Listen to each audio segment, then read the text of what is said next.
Alright, magandang araw po sa inyong lahat mga kababayan, Batang Maynila to it's.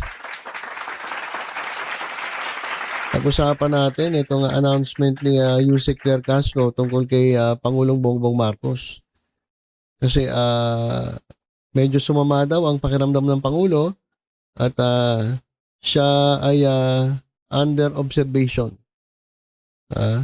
Sa balita ng mga DDS, malala na raw si Pangulo. Ito talagang mga DDS, tuwan-tuwa kapag ganun no? Talagang ang saya-saya nila, baka nag-party-party pa itong mga DDS. Nung nabalita na, teka, parang sumama ang pakiramdam ng Pangulo. At nakaramdam ng discomfort. Hindi naman na dinitalye kung ano. Sigurado maglalabasan na naman yung mga trolls na yan. At sasabihin na malala na ang Pangulo. Ay style ng mga ng mga DDS. 'Di ba? Inuubo lang ang Pangulo, sasabihin nila, naghihingalo na. Ganyan po kalala ang troll farm ng mga kumukontra sa gobyerno. At eto, pakinggan natin yung yung announcement ni Yusek Claire Castro tungkol sa totoong kalagayan ng Pangulo. Kasi alam niyo, usong-uso ngayon ng sakit eh. Ako nga po, 'di ba? Nung nakaraang araw lang, wala talaga akong boses. Nagkasabay-sabay eh. So, sore throat, sipon, ubo. Hindi naman ako nilalagnat. Pero parang feeling ko para akong tinatrangkaso. So, uminom lang ako ng salabat. Tapos, nag-gargle. Tapos pag medyo masama pakiramdam ko, inom ako ng Biogesic. So, okay naman. Kahit paano naman gumaganda naman yung pakiramdam natin. Hindi naman siya lumalala. So, siguro ganun din ang Pangulo. Medyo nakaramdam lang ng discomfort. Kasi asipag kasi ng Pangulo natin, mga kababayan di ba? Biyahe dito, biyahe doon, trabaho dito, trabaho doon, lipad dito, lipad doon. Ay yung mga tamad nga nagkakasakit eh. Yung mga wala kang ginagawa nagkakasakit eh. Yung pang masipag na galaw ng galaw, trabaho ng trabaho. Diba? Yung mga tatamad-tamad dyan na sumisweldo, nagkakasakit eh. Ay yung pang masipag na nagtatrabaho.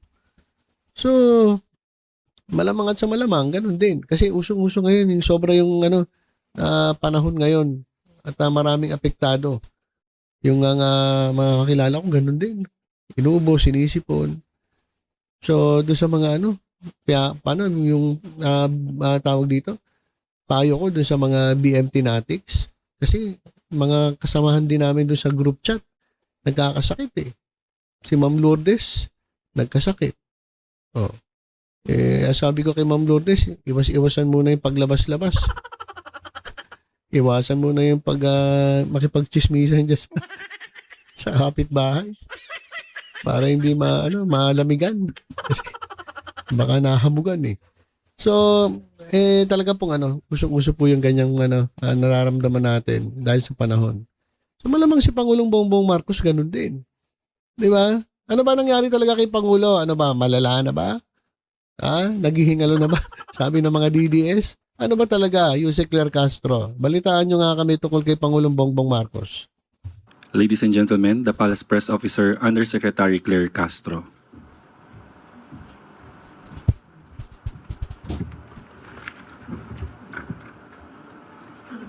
Magandang araw, Malacanang Press Corps.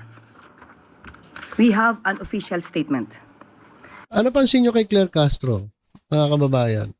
Parang gumaganda si Madam Claire Castro, no?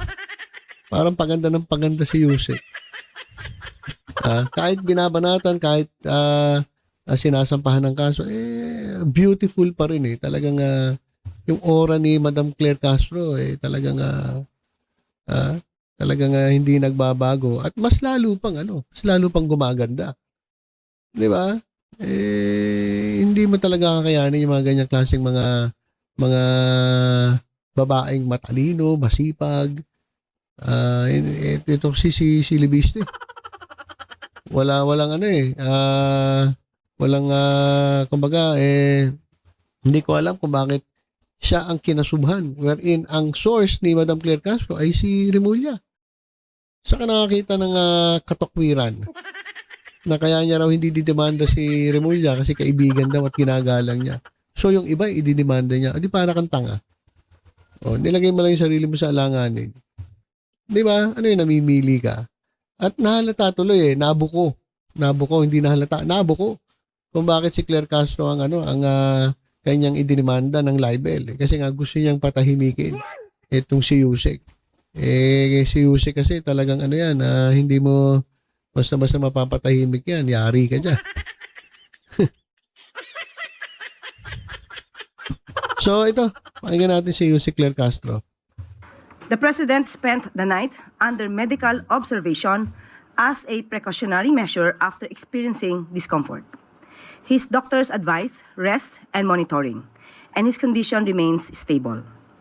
The President continued to carry out his responsibilities while under medical observation and has returned to Malacanang. Thank you. Okay, so ayan ang presidente natin, palapakan natin ang ating Pangulong Bongbong Marcos. Na kahit na siya ay under observation, under monitoring, ay tuloy-tuloy pa rin sa kanyang pagtatrabaho. Yung iba, lakas-lakas. Malakas pa sa kalabaw. Nagtatago. At yung iba naman, ipapasyal pa siya lang kung saan-saan. Sumisweldo, galing sa kaba ng bayan. Tapos ang kakapal ng muka. Hindi nagtatrabaho. Ito ating Pangulo, tingnan ninyo. Masama na pakiramdam pero nagtatrabaho pa rin. Di ba? Kaya yung mga utak dilis dyan, sa totoo lang, nagpapabudol na lang kayo dyan sa amo ninyo. Etong mga naman, yung mga trolls, na talaga ng mga banat sa gobyerno at tanggol sa mga Duterte, hindi naman natin sila masisisi kasi anong date na ba ngayon? 22. 8 araw na lang, sisweldo na naman. Diba? Sisweldo na naman ng mga kupal. So, ayan stable. Nagtatrabaho pa rin kahit masama pakiramdam under observation, under monitoring ng kanyang mga doktor. Tuloy natin to, baka may mga tanong itong media. At para sa ating mga good news, mga bayaning atleta ng bansa, pinarangalan sa homecoming. Okay, i-forward na natin dun sa Nako, ito yung sinasabi ko. Usong-uso ang sakit Pati tong computer ko ata may sakit na rin.